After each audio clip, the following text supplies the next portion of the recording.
Good morning. This is John from the Springs Mennonite Church, and I'm here today to share another thought with you.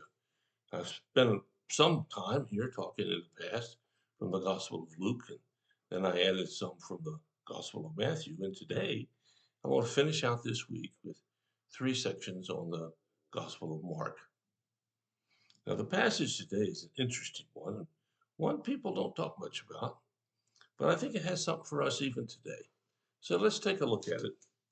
It's Mark chapter 9, and beginning with verse 14.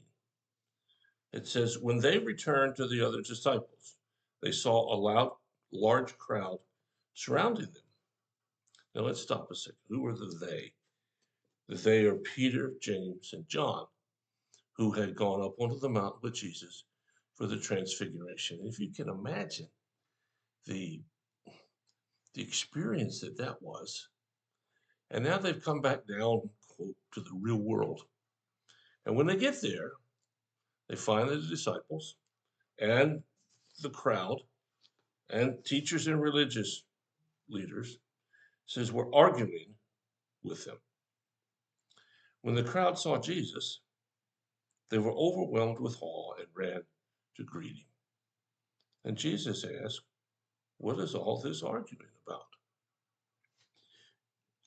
First point here is the religious leaders in the crowd and all were arguing with the disciples over something. And we're going to find out what that something is in a minute. But when they saw Jesus, everything stopped. It just ended. And it's amazing because how could one person walk into this outdoor room, if you want to call it a room, and totally change the conversation? Well, actually, it's pretty easy because it was Jesus. And you see, he changes the conversation in your and my life all the time.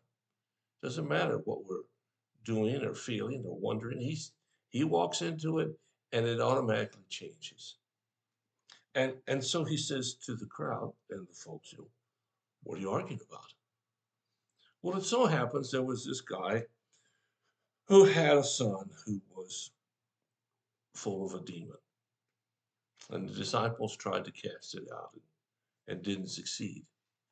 And I guess they were arguing about that, probably saying, well, it didn't work. So obviously this God of yours isn't any good, or obviously Jesus doesn't know what he's talking about, and so on and so forth. And so whenever something happens that doesn't work the way we want it to, well, son of a gun, we don't blame God. Yeah, we're just going to say, well, see, God doesn't do that. That's a fake. That's not real. And some of you have lived your life under that assumption, which is sad because it isn't true, but yet it's very human to make that kind of decision.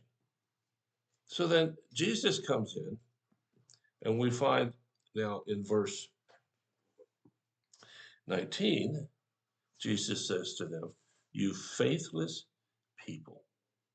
Whoa. That's a huge statement.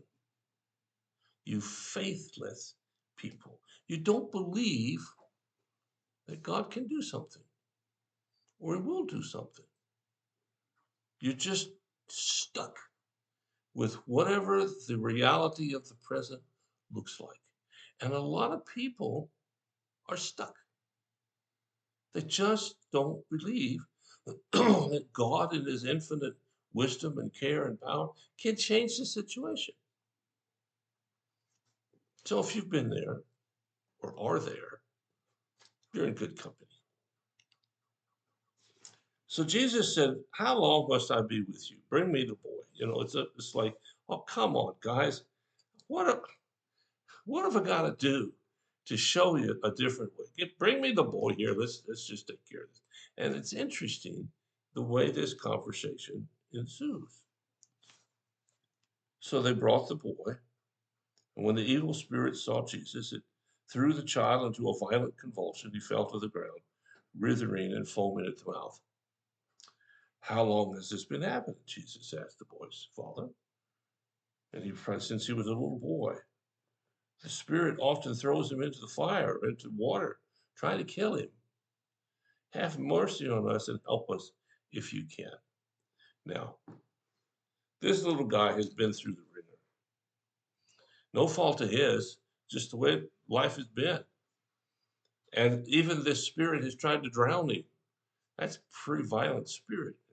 We could suggest that maybe he was having epilepsy or something like that, but we don't know that our modern understanding fits here.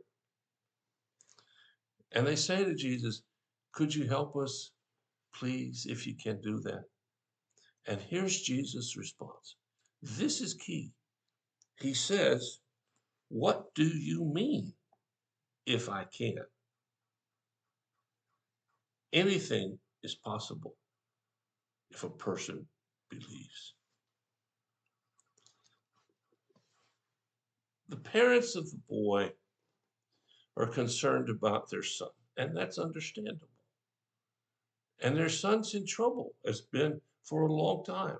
Some very bad things have been happening to him, over which the parents have no control, and nobody's found a way to fix the problem. That's a horrible way to raise your child, I would think. A lot of people face it. And if you faced it, I hope you can say how you overcame it. If you're in the midst of it, hang on. There's a solution on the way. He says, anything is possible. What do you mean, if I can do it? God can do anything. And he wants to do anything to help your life. Now, he doesn't want to make you rich so you can buy a brand new car. He doesn't want to help you win the lottery so you can now be better than your neighbors. That kind of thing. He's just not going to do. I mean, sorry, it's not going to happen. But in terms of people who are hurting, he wants to help them. And he says anything is possible if a person believes. Now let's get one thing straight here. It's not your believing that makes it possible. It's God who makes it possible. Your believing simply shows God that you care about him. Okay? I can't somehow muster up enough faith to heal anything or anyone because I don't do the healing. God does. But he says anything, meaning there are no limits to what God can do. But we have to believe. We have to trust him. And even if we only got a little bitty bit of trust, that's good enough. We got to have something.